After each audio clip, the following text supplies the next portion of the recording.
Ooh, look at that, guys. No lights. Oop, maybe a bad light. Ooh. It was kind of a hard start. What was it? When I'm getting ready to go buy some two Tony amplifiers, the Tony DeMore of DeMore Engineering, the E750.1, a pair of those for $170. So basically buy one get one.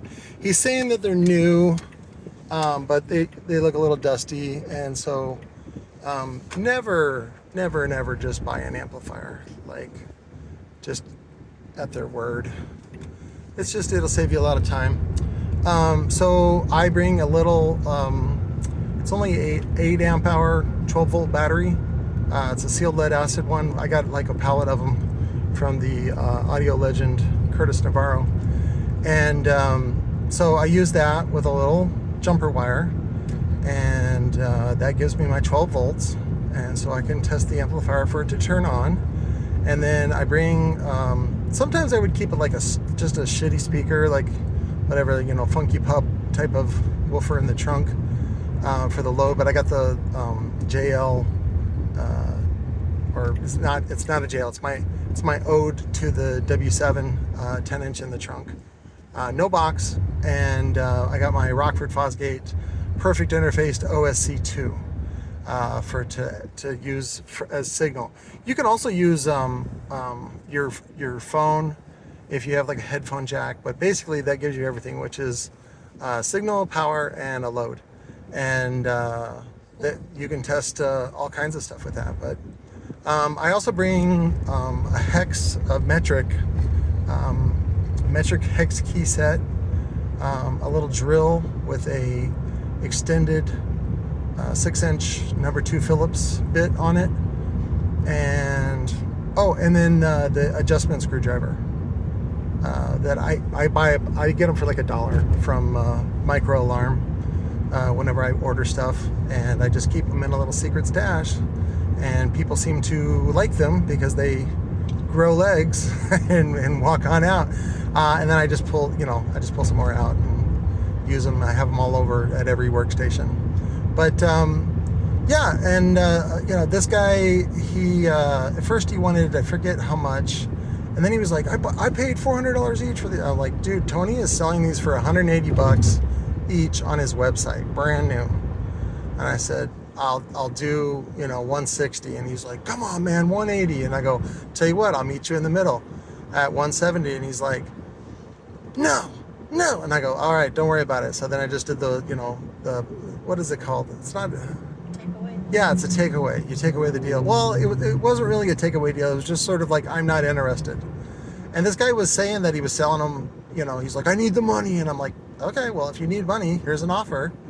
Most people don't even know what these amplifiers are. What's up? What's up, Skank? Walking back from the... Oh, no, maybe she's walking to the... car wreck on the face. What was it? She's walking to the Mint, get some marijuanas. But see, what's funny is the guy was like,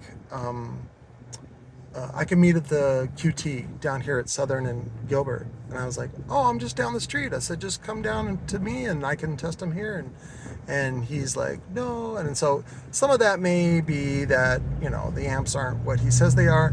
Some of that may be that he just doesn't have a car. I don't know. And so that's why it's good just to be prepared and try to be professional and friendly. And, I even told them, I said, I can teach you how to make some money, because really what I need is just salespeople. Somebody just to set up, basically to find customers, just to find a client. And then, basically go through a series of questions where you figure out, how much they want to spend. And you guys can do this to me all the time. So, you want to get in by phone first. So basically just text me direct, 602-312-6504, introduce yourself, let me know your name and your shipping address, and I add that information into the phone so I know who the fuck I'm talking to whenever I'm texting, because otherwise I get like 100 texts or more every day, and you guys all of a sudden start asking me tech questions like, who the fuck am I talking to? Ooh, they're gonna redo the AutoZone. Cool. But So anyways, what you want to do is, like, in your area, you know, just let me know. You go, hey, what is this, a Nissan Sentra? You go, hey, my friend has a 2013 Nissan Sentra. He wants to spend $300, and then I try to make that happen for you. I go, okay, this is the deal I can get you, and then I try to always get you a nice chunk of profit that you get just for knowing me, right? And so you put that in your pocket. So you can also use it to get stuff off of me, and then take that stuff and then sell it for more again, so you make even more profit. So there's all kinds of things that you can do to make money without really even having to spend your own money. Again, the most valuable thing that you can do is just find a customer and then send them my way. Now, if you send them my way just as a referral, I just do like a flat 10%, where I just go, okay, here's a 10% finder's fee.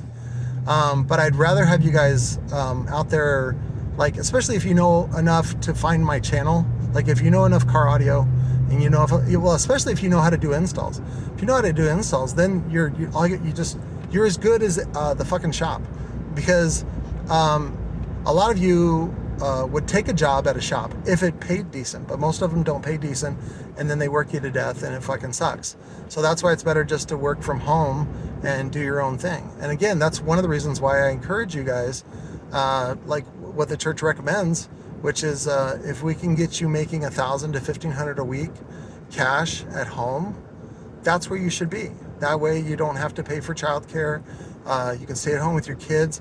Fucking teach your kids how to install. Like, those little hands can get up underneath the dash, I'm telling you, man.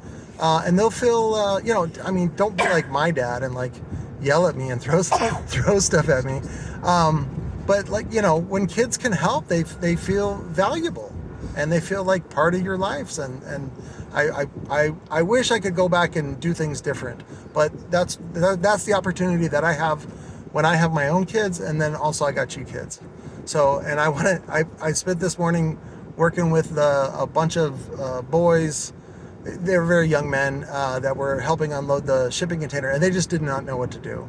And so I had to, you know, I used jokes and I used all kinds of stuff to kind of coach them and, again, help them be productive. And then once they got the idea of what was going on and they kind of felt more confident in what to do, guess what? They started responding better. They were like responding better socially, and also work-wise, you know, physically.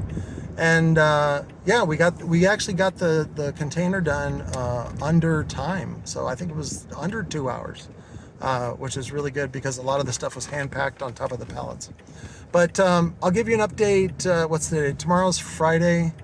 I probably got to go down to Recoil tomorrow anyway, and I'll look at the manifest and see what's see what, if anything new came in. But I'll keep you guys updated. Thanks for watching. Love you. Bye. Well, I was rushing, and I left the house without the proper currencies denomination, so I had to go inside and had to buy something. Might as well buy something rad, so that's the good news. The bad news is that when I tested them, they made like a little squeaky noise at the beginning when you turn them on, which I thought was really odd coming from, you know, Tony's work, right? Because he's the most awesome amplifier engineer on the planet. And but also it seemed like, and it, like, as soon as I turn it up, it would conk out. But that could also be that my little 8 amp hour battery doesn't have enough juice. I don't remember charging it. So let's get home. Let's finish the deliciousness, get home, and put them on the bench.